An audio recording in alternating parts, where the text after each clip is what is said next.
All right, so I made it down here. I'm at the Rails for Trails. It is my long run today, so it's gonna go 2 hours and 45 minutes is my goal. I don't really care about the pace today. You know, I was thinking about that a lot on the drive here. So I don't have a pace in mind. You know, I just want to turn my legs over for that full amount of time, 2 hours and 45 minutes. The weather-wise, it's you know, it's warm and it's humid. The humidity is 95% at the moment. So yeah, that's going to play a factor. Weather does play a factor for sure in how we perform. You know, it's about 75 degrees Fahrenheit, so the overall temperature isn't terrible. Although ideally it'd be about 50 degrees and low humidity. That would be ideal. And I'm hoping that we have something similar to that on race day in Chicago. But yeah, so just so you know, it's, I'd say warm, not necessarily hot, but the humidity is definitely going to play a factor today. So 2 hours 45 minutes, that's the goal. Don't care about the pace today.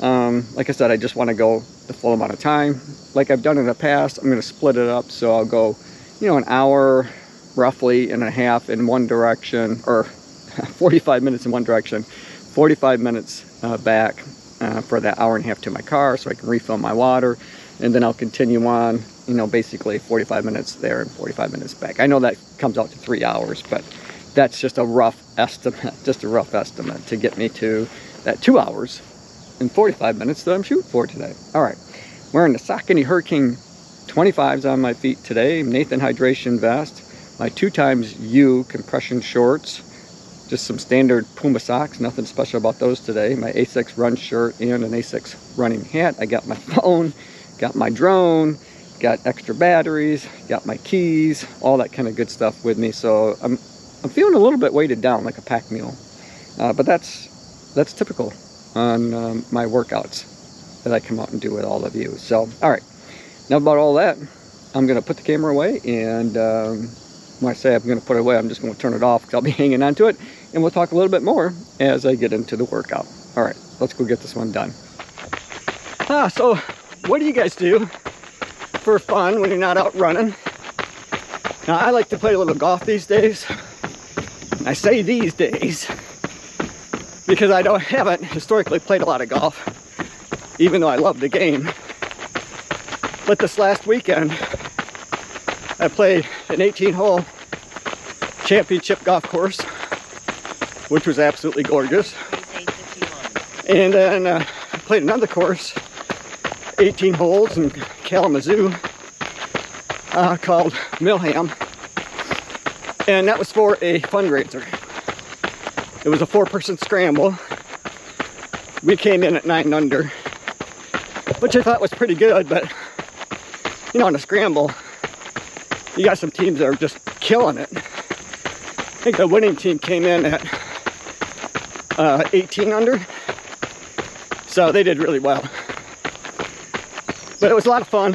Played it with my brother-in-law, and one of his friends, one of my brother's friends. They came from Pennsylvania to do the golf outing, which was awesome. So I really appreciate them taking the time to make the trip. And it was for the Kalamazoo College golf program for the men's and women's teams fundraiser.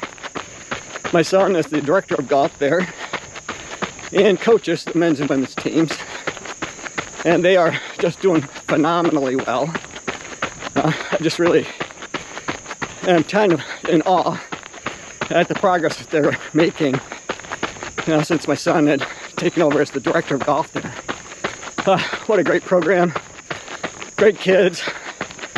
You know, everyone that we interacted with was friendly and fun, and those kids worked hard to raise money for their program.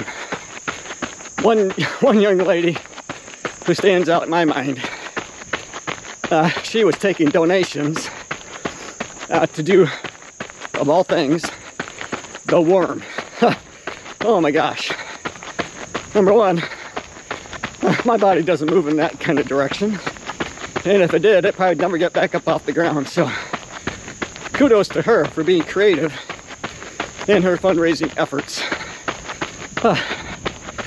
So whatever you guys do for fun, maybe you could share that in the comment section below.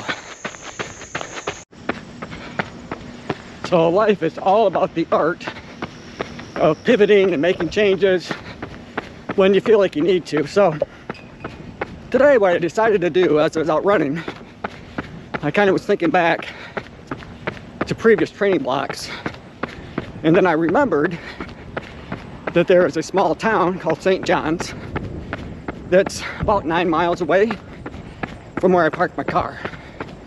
So what I thought I would do is to run to St. John's, which I did. I'm here, and at the halfway point, basically, I can use this little area that they have off the rails to trails that accommodates people like myself, bikers and so on, with some of the things that you're going to need, like a bathroom and a water fountain. So I don't have to worry about going back to my car to get water. I'm just going to fill it up on the fountain that's here, and then I'll have, you know, an hour and a half back to my car. So and it kind of makes it a little bit more interesting because I haven't run out this far, rode my bike out this far in a long time. So it was nice to see some parts of the rails to trails that I hadn't seen in a while. Makes the trip go by just a little bit faster. Whew, so second week in a row where I feel like the heat and humidity really got to me. It's a lot hotter right now than it was when I started. I'm gonna check the temperature when I get back, but it's hot, it's hot. All right, so I'm in my cool down phase. So I went 2 hours, 45 minutes.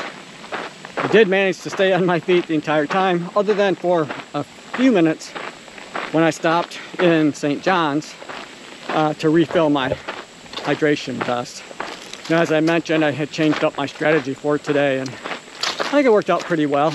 It worked out pretty well. So yeah, I'm gonna walk for 10 minutes, and I should be back at my car at that point if I timed out right. And then we'll go over all of the stats with you at that time. But my thinking is, or my impression at this point is that, you know, I was averaging probably a 9-minute mile pace, which is about what I predicted in the beginning.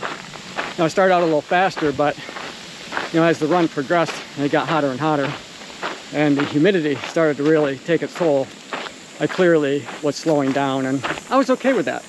You know, I expected it, so it wasn't a surprise. It wasn't a surprise at all. So, all right, I'm gonna let you go for now. I got a few more minutes to kind of walk and get that lactic acid kind of moving. Hopefully start driving it out of my legs before I get back to my car. And then when I get home, of course, I'll do a full stretch and all that kind of good stuff. So, all right, I'll let you go for now. Whew, all right, so this workout has come to an end. That's all right, so let's check some of the stats. I'm gonna hit save. Oh my goodness, so looks like 19.36 miles was the total. 72 hours recovery time, I believe it. Training status says productive, and that's productive is good. 2 hours 55 minutes, 9:03 minute mile pace, including the cool down. So, all right, I'll take that. That is it for today's video. I hope you guys enjoyed it. Thanks for making it to the end. I definitely enjoyed making it for you. As always, run tall, run strong, be kind to one another. Thanks for watching, and I'll see you in the next one. Oh my goodness, I'm so thirsty. I'm just about out of water. I'm glad that I've got some more in the car. All right, you guys enjoy the rest of your weekend, and we'll see you in the next one.